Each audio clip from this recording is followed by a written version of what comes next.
అంటే ఒంటెత్తు పోకడ పార్టీ నుంచి ఎవరు రేవంత్ రెడ్డి. సో ప్రజాస్వామ్యం ఉన్నటువంటి కాంగ్రెస్ పార్టీని ఒక నియంతృత్వ పార్టీగా మార్చిండా అనేది అంటే ఒంటెత్తు పోకడ. ఆయన పీకింది లేదు, చేసింది లేదు. ఈయన రేవంత్ రెడ్డి అంత పోటుగాడైతే తెలంగాణలో టీడీపీ సావకపోతుండే. టీడీపీని చంపేసి అప్పుడు గతి లేక వచ్చిండు కాంగ్రెస్ పార్టీలకి. టీడీపీలో ఉన్నప్పుడు ఏం మాట్లాడిండు రేవంత్ రెడ్డి? రాహుల్ గాంధీని ముద్దపప్ప అన్నాడు దరిద్రుడు. సోనియా గాంధీని ఏమని తిట్టిండు? బలిదేవత అన్నాడు లుచ్చగాడు. ఇవాళ వీడు నీతులు చెప్తున్నాడు. ఏడా స్టార్ట్ అయింది కెరియర్? ఆర్ఎస్ఎస్లో కదా. ఎన్ని పార్టీలు మారినావు?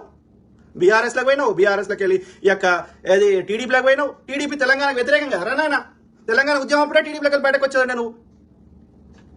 ఇంకా రాకుండా ఇంకా టీడీపీ ఆంధ్రాల పార్టీలో ఉండుకుంటా సోనియా గాంధీని తిట్టిండు దరిద్రుడు. ఇవాళ నీతులు చెప్ప అధికారం కావాలి, అమ్మాయిలు కావాలి, ఈ రెండే కావాలి దరిద్రులకి. లేని బేడ. ఈయనకి అంత టాలెంట్ ఉంటే తెలంగాణలో టీడీపీ తాగకపోతుండే. ఈయనకి అంత టాలెంట్ ఉంటే 2014లో కాంగ్రెస్ పార్టీని గెలిపిస్తుండే, లేకపోతే ఆయన ఏ పార్టీ ఉంటే ఆ పార్టీని గెలిపిస్తుండే. మా పార్టీకి బాహుబలి వస్తాడన్నాడు. మరి బాహుబలి వస్తే 2018లో ఎందుకు గెలిపియలే? నాగార్జున సాగర్ ఉప ఎన్నికలు ఎందుకు గెలిపియలే? మునుగోడు ఉప ఎన్నికలు ఎందుకు గెలిపియలే రేవంత్ రెడ్డి ప్రచారం చేస్తే? జిహెచ్ఎంసీ ఎన్నికలు ఎందుకు గెలిపియలే రేవంత్ రెడ్డి? దొంగ నా కొడుకులు ఉన్నారు. కష్టపడేటోళ్ళేమో అందరూ. అది మంచిగా అయితేనేమో ఆన్ పేరు పెట్టుకుంటాడు, చెడ్డగా అయితేనేమో నాకు సంబంధం లేదు అంటాడు. మునుగు ఎక్కడ అక్కడ హుజూరాబాద్లో వంద కాంప్రమైజ్ కావాలి ఈటల రాజేందర్ గారితో. వారం ముందు టికెట్ ఇస్తావు చిన్న పొరగానికి, ఒక పైసా ఖర్చు పెట్టినావు. ఏంది నీ కావలం ఏంది?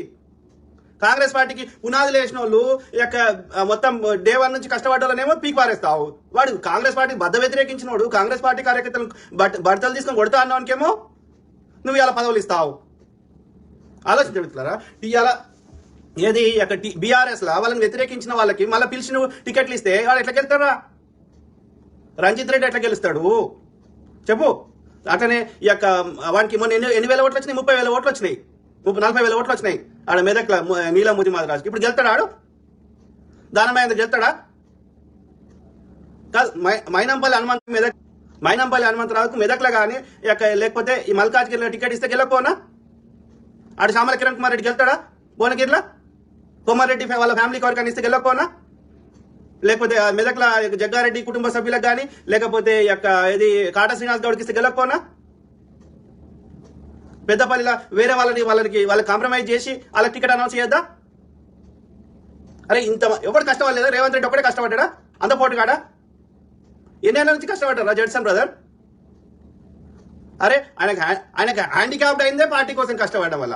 ఆయన కాంగ్రెస్ ఐడియాలజీ నచ్చి వచ్చిండు. ఆయన ఏది నేషనల్ లెవెల్లో ఎక్కడ ఏ రాష్ట్రంలో ఎన్నికలు జరిగినా ట్రిపుల్ అక్కడికి పోయి సాయం పార్టీ కోసం చేస్తాడు. ఇంకేం తెలుసు? సబ్జెక్ట్ తెలియదు.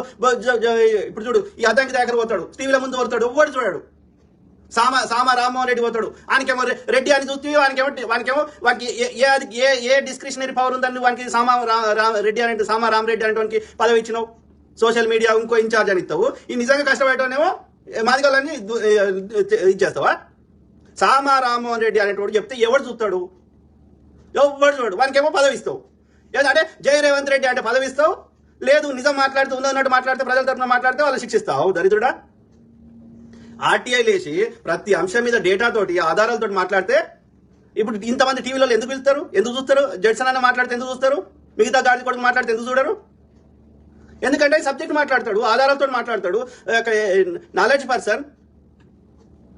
పార్టీలకు అతీతంగా అందరు గౌరవిస్తారు. అన్ని సామాజిక వర్గాల వారు తెలంగాణకు సంబంధించిన అందరు ప్రజలు గౌరవిస్తారు జడ్సన్ అన్నకి. ఎందుకంటే ఆయన జెన్యున్గా కష్టపడుతున్నాడు. దరిద్రుడా. ఎమ్మెల్సీ అవు, ఓ పదవి అవు, ఎవరు అనుకోయితో మంత్రి పదవులు. వాళ్ళకి మన కాంగ్రెస్ ఐడియాలజీ సంబంధం లేని వ్యక్తులకి నిజంగా కష్టపడడానికి ఎవరో దరిద్రుడా? సంఖ నాకిస్తున్నావు పార్టీని. 8 సీట్లు ఈజీగా దొబ్బుతాయి. మొన్న కూడా 80 సీట్లు వస్తుండే, 10 సీట్లు దొబ్బ పెట్టిండు. పురుమల సింగానికి ఎందుకు ఇచ్చినారా? వాటితో కాంప్రమైజ్ కాదు అందులో కమలాకర్తోటి. ఇక్కడ ఏది అక్కడ పరమేశ్వర్ రెడ్డికి, ఇక్కడ ఉప్పల్ల, ఇక్కడ మన పీజీఆర్ బిడ్డకి వీళ్ళందరూ కాంప్రమైజ్ కాలే అపోజిషన్ పార్టీలతోటి. గద్దరన్న బిడ్డ 10 సీట్లు ఈజీగా కాంప్రమైజ్ అయ్యారు. లేకపోతే 80 సీట్లు కన్ను మూసుకొని గెలుస్తుండే. అందరు కష్టపడ్డారు. ఇది ఒక్కడే కష్టపడ్డాడంటే పోటీగాడు గెలురా చూద్దాం. ఎంపీ ఎన్నికలలో రోజు పొద్దుగాలు వేస్తే ఇట్లనే మాట్లాడతాం, గెలిపిరా చూద్దాం.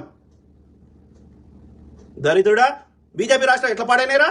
బుల్డోర్లకు బుద్ధి చంపుతున్నారు. పరీక్ష లీకులు అవుతున్నాయి. ఏమైనా ఉన్నా అందరూ బీజేపీ యూపీకి పోయిరండి ఒకసారి, మళ్ళీ వస్తారో లేదో తెలియదు. అస్సాంకి పోయిరండి, మళ్ళీ వస్తారో లేదో తెలియదు. వానికి ఎవడైతే ఓటాడో వాని ఇల్లు బుల్డోతో గుర్తు చంపుతున్నాడు, లేదంటే వారి యొక్క పౌరసత్వాన్ని రద్దు చేస్తున్నాడు. ఏమైనా అభివృద్ధి ఉన్నదా? ఏమైనా దేశంలో ఏమైనా కట్టిన ఏమైనా ఉన్నాయంటే కాంగ్రెస్ వాడు కట్టినాయి కదరా. వాడు అమ్ముతున్నాయని కాంగ్రెస్ వాడు కట్టినాయి కదా, మోడీ గారు అమ్ముతున్నాయి. ఇలా నాగార్జున సాగరు, శ్రీశైలము, శ్రీరామ్ సాగరు యొక్క ఇది ఎన్ని ప్రాజెక్టు కాంగ్రెస్ కట్టిందిరా? భీమా, కోయల్ సాగర్, నెట్టెంపాడు నువ్వే చెప్పినావు కదా. అట్లాంటిది ఒక్కటి కట్టినారా మోడీ గారు? కాళేశ్వరం అది రిపేర్ చేయకపోతే ఇప్పుడు రైతులు ఉత్తర తెలంగాణ రైతులు వేస్తారా ఓట్లు? వాడు తిన్నాడని వాడిని పక్క పెట్టి వాని కోట ఎక్కువ రిపేర్ చేయించవా? ఆ చెర్లలో నీళ్లు నిండుతుండే ఆ యొక్క మెయిన్ నీళ్లు ప్రాణహిత నీళ్లు, దానివల్ల ఉత్తర తెలంగాణలో నాలుగు యొక్క చెరువులు నిండడం వల్ల ఈ కరువు రాలే. ఇప్పుడు ఎందుకు వర్షాలు పడతారా? నాకు అర్థం కాదు. ఎండాకాలంలో పడతారా వర్షాలు? చలికాలంలో పడతారా వర్షాలు? ఎండాకాలం అయిపోయినాక జూన్లో పడతాయి, జూన్ సెకండ్ వీక్లో పడతాయి. అది మార్గశిర అనేది అంటారు కదా, మృగశిర అనేది అంటారు కదా. ఆ యొక్క అది ఎండాకాలం అయిపోయినాక పడతాయి, మాన్సూన్లో పడతాయి 3 నెలలు గంతే. మిగతా అప్పుడు ఏది నది నీళ్ళ మీద, నదులు చెరువుల మీద ఆధారపడాలి. కొత్త చెరువులు తవ్వియాలి, ఉన్న పూడికలు తీయాలి, దాని ఫుల్ కెపాసిటీ వచ్చేది చేయాలి. ఆ యొక్క కాళేశ్వరం అది మొత్తం గుళ్ళినప్పుడు లెక్క పెడదాం, ఉన్న కాడికైతే వాడుకుందాం రిపేర్ చేసి. మళ్ళీ గురితే మళ్ళీ ఒక మెడికల్ కట్టుకుందాం. డిస్పెన్షన్లు అయితే యూజ్ అవుతాయి కదా, కొండపోచమ్మ సాగర్ యూజ్ అవుతుంది కదా, మల్లన్న సాగర్ యూజ్ అవుతుంది కదా. వాడు తిన్నాడు, వాడిని మెచ్చుకుంటున్నామా? కానీ మెయిన్ గోదావరి నీళ్లు లేకపోతే ప్రాణహిత నీళ్ళు ఏదో ఒకటి కొత్త జాల నీళ్ళు వస్తున్నాయి కదరా. వాడిని మెచ్చుకుంటే ప్రజలు వానికే ఓటేస్తారు. వాడు మంచిగా చేస్తలేడని వాడు దోసుకుంటుండనే నిన్ను తీసుకొచ్చారు. నువ్వు కూడా వాని లెక్కనే ప్రవర్తిస్తే ఇంకోరు పెట్టుకుంటారు, ప్రజలందరూ కలిసి కొత్త పార్టీ పెట్టుకుంటారు. అరే నీ మీద చేయలేదురా కాంగ్రెస్ పార్టీకి. ఆ ఇందిరమ్మ ఇచ్చిన ఇండ్లను చూసేసింది, ఆ సోనియామ్మ గాంధీని తెలంగాణ ఇచ్చింది చూసేసింది, ఆ రాహుల్ గాంధీ మంచితనాన్ని చూసి ఓటేసింది. నీ మొక్కలు కొట్టేస్తే ఎప్పుడో గెలుతుండే గెలిపిరా చూద్దాం ఒకరిని ప్రచారం చేసి. గెలిస్తే నేను చేసిన అని ప్రచారం చేసుకుంటే ఢిల్లీలో పోయి, లేకపోతే నాకు సంబంధం లేదంటాడు. పొద్దుగాలు అయితే మేము తిన్నారక ఇక వాడు ఎంత ఇబ్బందులు పెట్టినా, నా పర్సనల్ లైఫ్లో వచ్చి ఇబ్బంది పెట్టినా, ఎన్ని పెట్టినా పొద్దుగాలేసి ఎందుకు కొడుతున్నాం రా? ఎందుకు ఆధారాలు తీసుకొచ్చి ప్రజల ముందు పెడుతున్నాం? అరే బీజేపీ బీఆర్ఎస్ వస్తే గుడిని గుళ్ళో ఉన్న లింగాన్ని దోసుకుంటారా? కాంగ్రెస్ వస్తే 5-10 రూపాయలు తింటారా? మిగిలిన అన్ని ప్రజలకు చెందటాడు చేస్తారా? ఆ రాహుల్ గాంధీ పిచ్చోన్ లెక్క తిరుగుతున్నాడు, వాడు 5,000 కిలోమీటర్లు తిరిగిండు. నువ్వు పాదయాత్ర 5 కిలోమీటర్లు తిరగలే. ఏంద్రా దరిద్రం? ఆంధ్రాలో వద్దనే వాళ్ళకి దొబ్బేమంటే మళ్ళీ ఆడేంద్ర సీఎం రమేష్ కలుతాడు.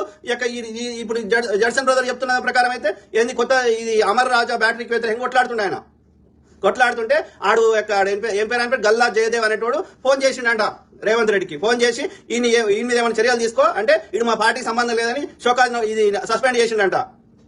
ఈ ముచ్చట చిన్నారెడ్డి చెప్తాడంట, నాదేం లేదు, నేనేం చేయలేను జడ్సన్. సో ఆ పై నుంచి ఏదో వచ్చిందో నేను అదే పాటిస్తున్నాను. పైన ఎవడిస్తున్నాడు? రేవంత్ రెడ్డితో పోడిస్తున్నాడు. రేవంత్ రెడ్డికి ఎవడు చెప్తున్నాడు? ఆ బీజేపీ ఆ టీడీపీ పోటీ చెప్తున్నాడు.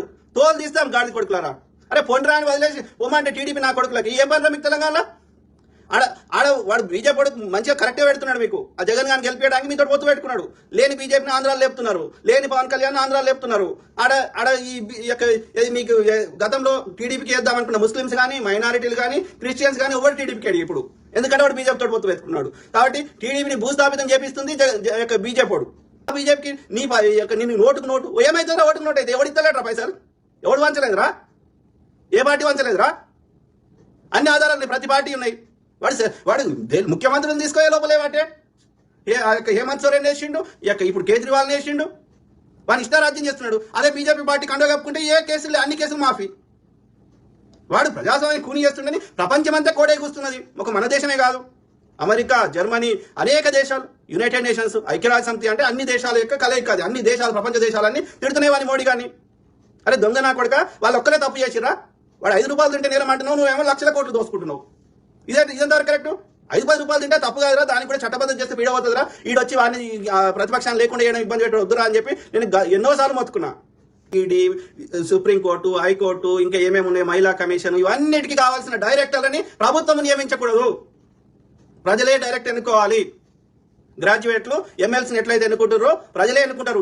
డీజీపీని ప్రజలే ఎన్నుకుంటారు, న్యాయవాదిని, జడ్జిని ప్రజలే ఎన్నుకుంటారు, సుప్రీంకోర్టు జడ్జిని ప్రజలే ఎన్నుకుంటారు, సిబిఐ డైరెక్టర్ని ప్రజలే ఎన్నుకుంటారు. గ్రాడ్యుయేట్స్ చదువుకున్న మేధావులు ఎమ్మెల్సీని ఎట్లయితే ఎన్నుకుంటారో అట్లా అప్పుడే అవి ఇండిపెండెంట్గా పనిచేస్తాయి. లేకపోతే వీని అనుకూలం అని పెట్టుకుంటాడు, వాడు చెప్తే తినకపోతే వాడిని తీసేసి ఇంకొని పెట్టుకుంటాడు. ఆర్బీఐ డైరెక్టర్ని, ఏవైతే ఇండిపెండెంట్ ఎలక్షన్ కమిషన్ అధికారులని, ఏవైతే ఇండిపెండెంట్ పనిచేయాల్సిన సంస్థలు, వ్యవస్థలు అన్నింటినీ వాళ్ళ యొక్క అధికారులని, ఆ యొక్క డైరెక్టర్లని, లేకపోతే నిర్ణయం తీసుకునే పొజిషన్లో ఉన్న వాళ్ళందరినీ ప్రజలే ఎన్నుకుంటారు. ఎమ్మెల్సీని ఎమ్మెల్సీని ఎన్నుకున్నట్టు గ్రాడ్యుయేట్స్ ఎన్నుకుంటారు. అప్పుడే అవి ఇండిపెండెంట్ పనిచేస్తాయి తప్ప లేకపోతే వీళ్ళు అనుకూలం అని పెట్టుకొని ఎవడు అని చెప్తినకపోతే వాడిని ఇబ్బంది పెట్టడం అంటే అది ఏమైంది? అది దాని ప్రజాస్వామ్యం ఎట్లయితుంది? అది ఒక రకంగా నియంతృత్వం, రాజరికం అవుతుంది. ఆ విధంగా అన్ని వ్యవస్థలు నాశనం చేస్తుంది. కాబట్టి బీజేపీ బీఆర్ఎస్ రాకూడదు.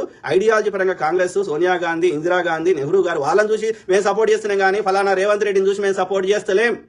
రేవంత్ రెడ్డి లేనప్పుడు సపోర్ట్ చేసినాం, రేవంత్ రెడ్డి ఉన్నప్పుడు సపోర్ట్ చేసినాం కాంగ్రెస్ పార్టీకి, రేవంత్ రెడ్డి వెళ్ళిపోయినా కూడా కాంగ్రెస్ పార్టీ సపోర్ట్ చేస్తాం.